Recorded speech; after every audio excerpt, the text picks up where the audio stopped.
Welcome back to the exchange. Talks between the UAW and General Motors are now entering their fourth week as workers continue to strike. Yesterday, the union said talks took, quote, a turn for the worse. GM is down 11% since the strike began, with analysts estimating it's cost the company more than $1 billion. For more, I'm joined by Michael Wayland, who's been following this story for us on CNBC.com. Michael, welcome. It's good to see you.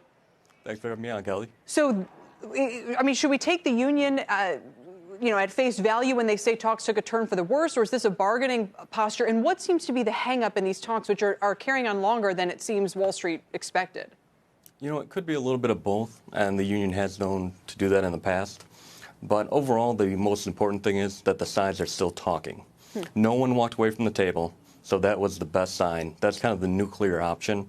If talks are really falling apart, one of the sides is going to walk away.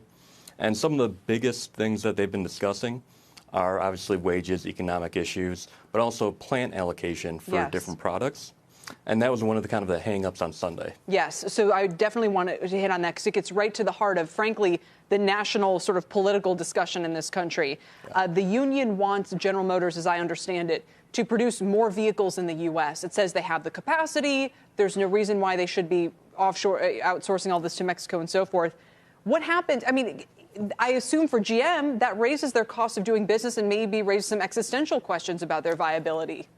Yeah, and during these negotiations, the company was expected to negotiate up to 4 plant closures. They have to do that contractually with the union. And obviously, the two big ones were assembly plants in Detroit and then Lordstown. But it's not as simple for the automaker to just take production from Mexico and move it to the U.S. It costs billions upon billions of dollars to kind of overhaul a plant. And while the union and politicians would like GM to do that, it's just not a reality in this global ecosystem. And they've already made billions of dollars south of the border, particularly with the pickup trucks that they're just launching. And to just kind of take that and bring it to the U.S., it's just not a reality right now. You know, I also wonder how the trade deals factor into all of this. The U.S. is trying to push forward on new NAFTA, which has a lot of sourcing requirements in terms of where auto parts come from. Would that help push the union's priorities here? Do they have to wait to see what happens on that front, or is it not going to make that much of a difference to the outcome? You know, the current administration has been almost an ally regarding trade for the UAW. Obviously, the America First mentality, the UAW is all about that. That is one of their messages that they gave to the GM executives heading into these conversations was, we want you to build here and sell here. GM last year became the highest producer of vehicles in Mexico.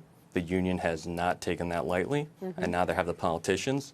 But the global supply chain and the back and forth across the border is very complex. And I mean, these vehicles are made of thousands upon thousands of parts. And it's not as simple as just saying you have to produce here. All the automakers have already set up their manufacturing down there. The supplier base has set up their manufacturing down there.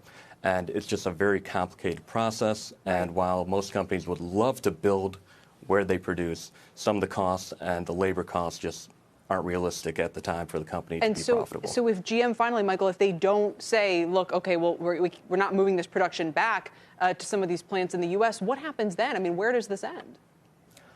That is a very good question, Kelly, and that's something that we've kind of been speculating on now.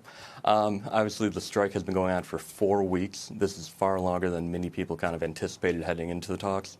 We knew it was going to be a very contentious negotiation with the potential plant closures and the economy doing very well and the auto sales kind of flattening.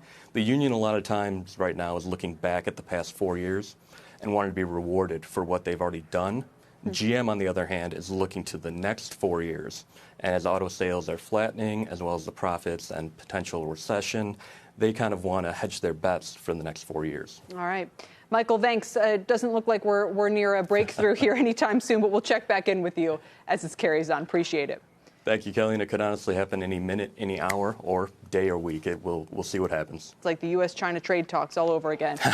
Michael Wayland is CNBC.com's auto reporter following this story for us.